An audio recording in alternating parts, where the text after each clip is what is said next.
नमस्कार. श्री शिव महापुराण विद्येश्वर संहिता अध्याय क्रमांक 24 भस्म महात्म्य आणि भस्म धारण विधी.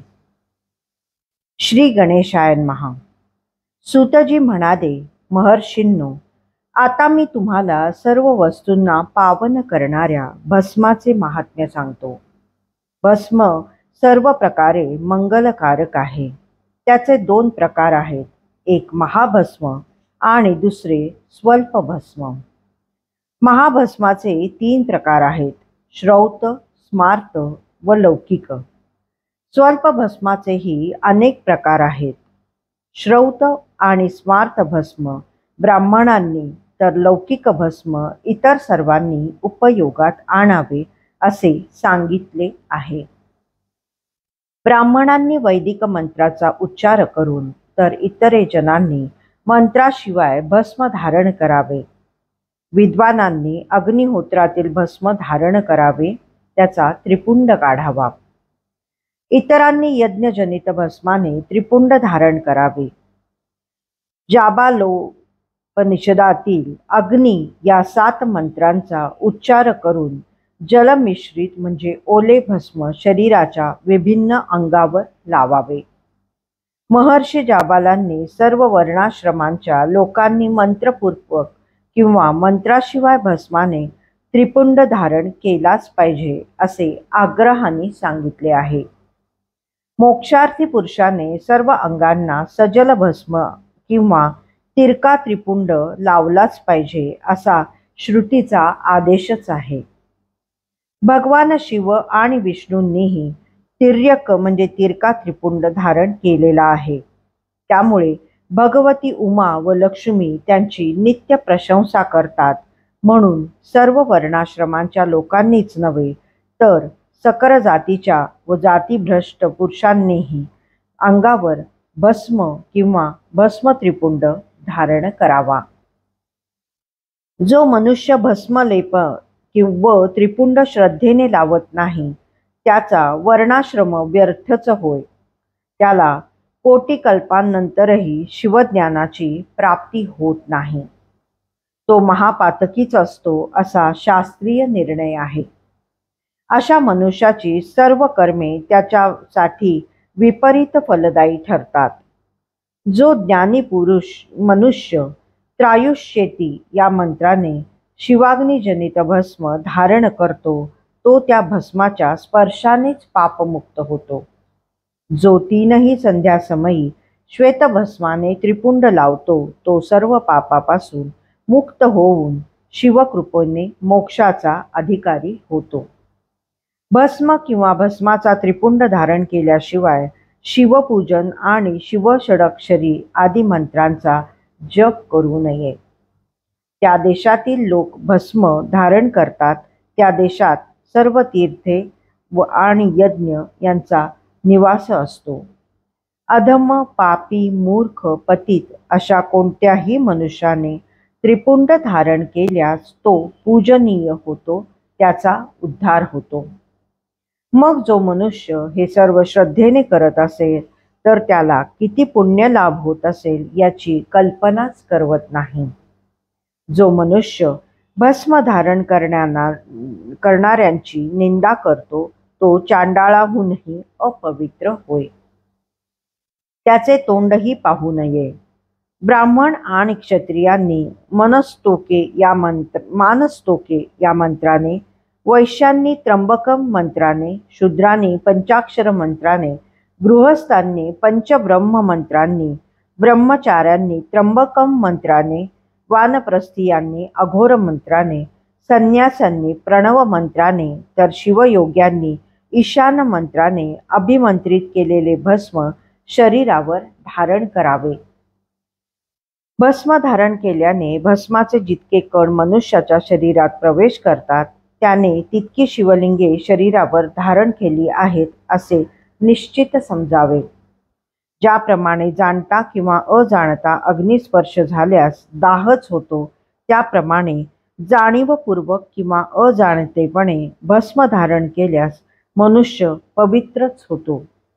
जो मनुष्य भस्म व रुद्राक्ष धारण करत नाही, त्याच्या घरी अन्न पाणी ग्रहण करणारा प्रत्यक्ष पापच भक्षण करतो व नरकात जातो. जो त्रिपुंड धारण करतो तो जणू शिवालाच धारण करतो. भस्मरहित मस्तक, शिवालयरहित गाव, ईश्वरार्चनरहित जन्म आणि शिवाश्रयरहित विद्या हे सर्व त्याज्यच होत.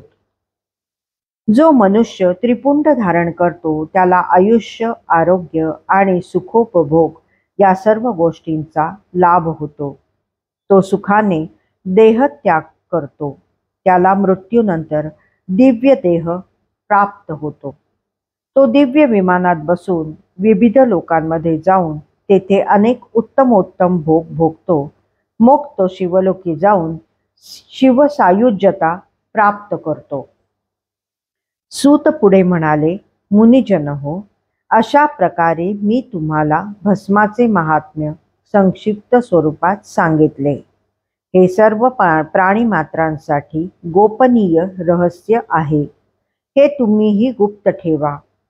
शरीरातील ललाटादी सर्व स्थानांवर भस्माने ज्या 3 रेखा काढल्या जातात त्यांनाच त्रिपुंड असे म्हणतात.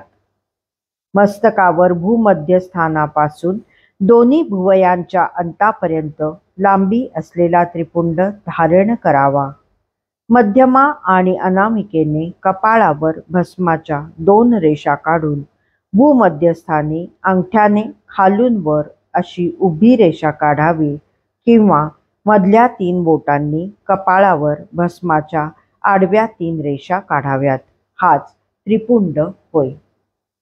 भाळी त्रिपुंड धारण करणे हे एक उत्तम लक्षण मानले जाते. त्रिपुंड भक्तिमुक्तिदायक असून त्याच्या 3 रेषांवर शरीरातच स्थित असलेल्या 9 देवता वास करतात. त्याच्या पहिल्या रेषेवर प्रणवातील अकार, ग्राह्यपत्य अग्नी, पृथ्वी, धर्म, रजोगुण, ऋग्वेद, क्रियाशक्ती, प्रातः सवन आणि महादेव या देवता असतात. त्यांच्या दुसऱ्या रेषेवर प्रणवातील उकार, दक्षिणाग्नी, आकाश, सत्वगुण, यजुर्वेद, मध्यान्ह दिन सवन, इच्छाशक्ती, अंतरात्मा व महेश्वर या 9 देवता वास करतात. त्याच्या तिसऱ्या रेषेवर प्रणवातील मकार, आहवनीय अग्नी, परमात्मा, तमोगुण, द्युलोक, ज्ञानशक्ती, सामदेव, तृतीय सवन व शिव या 9 देवता अधिष्ठित असतात. शिवदीक्षा घेतलेल्या उपासकांनी वरील सर्व माहिती अत्यंत आवश्यक आहे ती लक्षात ठेवावी. नित्य शुचिर्भूत होऊन त्रिपुंडावरील सर्व देवतांचे स्मरण करावे. त्यांना नमस्कार करून भाळी त्रिपुंड लावणारा पुरुष भोग आणि मोक्ष या दोन्ही गोष्टी प्राप्त करतो. मुनीश्वर हो, आता मी तुम्हाला शरीरातील कोणकोणत्या अवयवांवर कोणत्या क्रमाने त्रिपुंडाचा न्यास करायचा ते सविस्तर सांगतो. त्रिपुंड लावताना कोणत्या देवतेचे स्मरण करावे तेही सांगतो. आपल्या शरीरावर 32, 16, 8 किंवा 5 स्थानी भस्म धारण करावे. मस्तक म्हणजे डोके, ललाट म्हणजे कपाळ, दोन्ही कान, दोन्ही नेत्र, दोन्ही नासिका म्हणजे नाकपुड्या, मुख, कंठ, दोन्ही हात, दोन्ही कोपरे, दोन्ही मनगटे, हृदय, दोन्ही पार्श्वभाग म्हणजे बगल, नाभी, दोन्ही अंडकोश, दोन्ही मांड्या, दोन्ही घोटे, दोन्ही गुडघे, दोन्ही पोटऱ्या व दोन्ही पाय ही 32 स्थाने भस्म लावण्यास योग्य आहेत.